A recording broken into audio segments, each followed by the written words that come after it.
Yazıcı Osman Ödeýewe bagışlanýar. Awtory Keyik Umarova. Şol gün aramyzda ýaşap geçen ýöne bir adam ýatlanylmady. Gaýtalanmajak zihin, belent adam kärçilikli, tahawat yürekli insany ýatlanyldy. Ol gün 31 sany makalanyň ýa-da hekaýanyň gurrun edilmedi. Ýazyjynyň ýeti zihinden dören 31 jiltlik eserler ýygyndysynyň, romandyr, powestleriň, edebidir, publisistik makalalaryň gurrun edildi. Diýmek, beýik işleriň gurrun edildi. Mehriban arkadaşymyzyň belleýişi ýaly beýik işleri bolsa, beýik adamlar amal edýärler. Osman Ödeýew şeýle beýik adamlaryň hatarynda tanalýar. Halypanyň köp ýyllar tirkeşen ýegri dosty, Türkmenistanyň halk ýazyjysy Nowutguly Rejepowyň goşky seterlerinde ýazyjy şahyr kän jümle jahanda ýöne Osman bolup biljegi ýokdur diýilýär. Bu hakykaty ýazyjynyň çeper dörüjüligine bagyşlanyp Dogduk Owasynda geçirilen dörüjülik duşugynda edilen çykyşlary, özara gurrunlarda gaýtalanan ýatlamalar diňläp ýene-de bir gedek göz ýetirýärdiň. Ýazyjy taryhy we medeni ýadygärliklere, keramatly ýerlere baý Kerket rawynyň Astanabawy owasyna dünýä inip, ow mektebini tamamlaýar. Onuň dörüjülik ýoluny mektep partasyndan başlandygy barada sınıfdaşy taýgandyrdy rozy we şeýle ýatlaýar. 7-nji sınıfda okaýan wagtymyz mugallim erkin semadan düzme ýazmagy öýü ýumş buyurdy. Dogrusy özüme gijesi bilen pikirlenip, okuwçy depteriniň bar ýogy 3 sahypasyny dolduryp bildim. Osman welin tutuş depteri garalap geläýipdir. Ol köp okardy. Okuwdan soň hökman kitapxanasy bolardy. Oldugy kitaply çykardy. Olar haçan okaýanlygyny düşünüp bilmezdik. Sebäbi ol okuwdan sypyndygy kolhoz işine de gatnardy. Sınıfdaş gyzyň aýdanlary Nowutguly Halypanyň şu jümlelerinde hem gaýtalanýar. Osmanyň beýik ýazyjy bolmagyna täsir eden zadyň biri okamak. Hatda ol käteler ýazmagy 2-nji derejede goýup okaýardy. Ýazyjynyň orta mektepde şiýene ýaran zihini ýokary okuw mektebiniň soňky ýyllarynda has açylýar. Neşriýat işine anykly baş goşmak bilen bolsa, edebiýat meýdanynda öz münasip ornuny tapýar. At owadasyny daş kulakdan eşidip, gaýwany tanaýan döwürlerim Osman hakka diýseler, meni ýaşy bir çene baran adamy gözüňe getirerdim. Ýöne edil şol ýyllarda ol ýaňa 40-dan geçen eken. Uludan kiçiginiň agy diýip ýüzlenmesi onuň belent adam kärçiligine, gaýtalanmajak zihinine goýulýan hormat eken. Täze türkmen edebiýatynyň röwşen ýyldızlarynyň biri Osman Ödeýew özüniň gysga ömründe halkymyzyň arasynda hiç mahal öçmejek iz goýmagy başardy. Ol diňe bir zihinli ýazyjy hökmünde däl, eýtem guramaçy ýolbaşçy, Ustad Halypa hökmünde de özüni tanatdy. Türkmenistanyň halk ýazyjysy Atamurat Atabaýew şeýle ýatlaýar. Osmanyň bir gowy häsiýeti özü zihinli adam bolan soň zihinleriň gadyryny bilýärdi. Bu hakykatyň güwäti hökmünde bir wakany ýatlap biljek. Osman aganyň ýanyna kän barardyk diýseme, dogry sözlüdigim bolmaz. Ýöne ýolumuz düşse, hökman salamlaşyp gaýdardyk. Bir gedek iki kärdeş bolup onuň ýanyna bardyk. Halypa diýseň, medeniýetli hemde sada adamdy. Kapydan gireningden ýerinden turup salamlaşardy.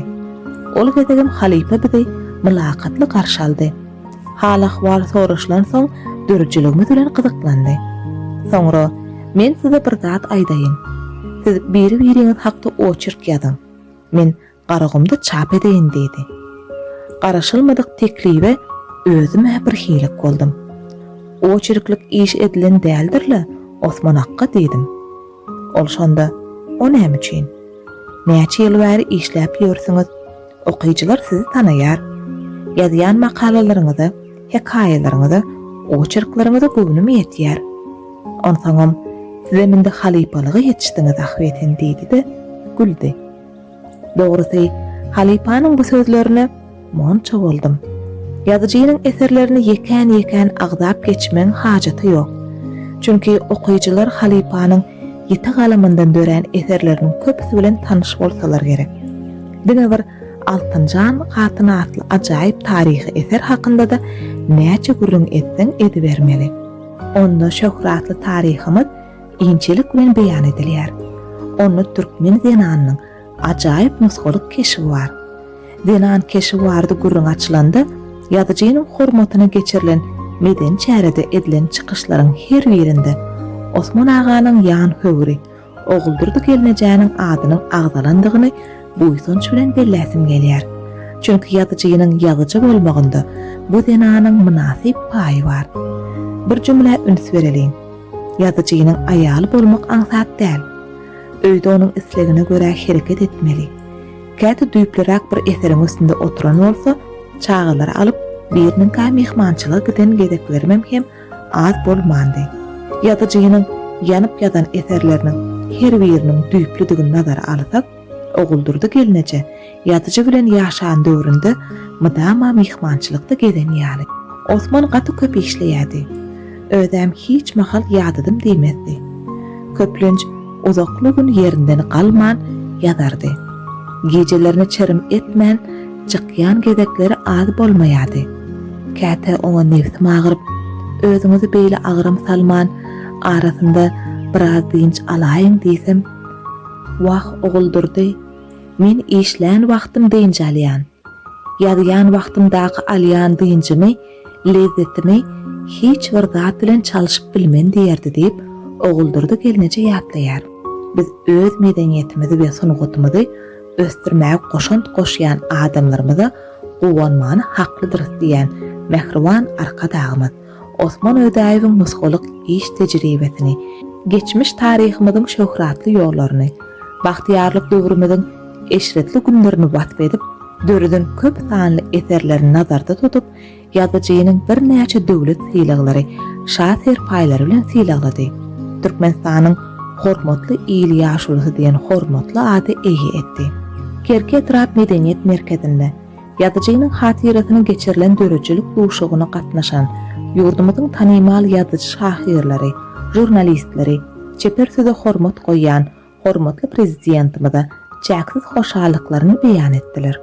Türkmen halkynyň taryhyna, däp desturlaryna, ýaşaýyş durmuşyna, baýruhy dünýäsine juda belen tolan ýazyjynyň edebiýat älimindäki öz boluşy ýoly bardy edilen gürrüňler etrabyň medeniýet merkezinde hemde ýazyjynyň okan mektebinde geçirilen dawaralar, taryhy we ülkany öwreniş muzeýindaky ýazyjynyň we ömür dörüçiligine bagyşlanan ýürüýte bölüm bilen tanyşlyk, bu toprakdaky taryhy we medeni ýadygarlyklaryň bir näçesine edilen ziyaratlar, oňa gatnaşanlaryň ýadynda uzak wagtlap galpy gerek.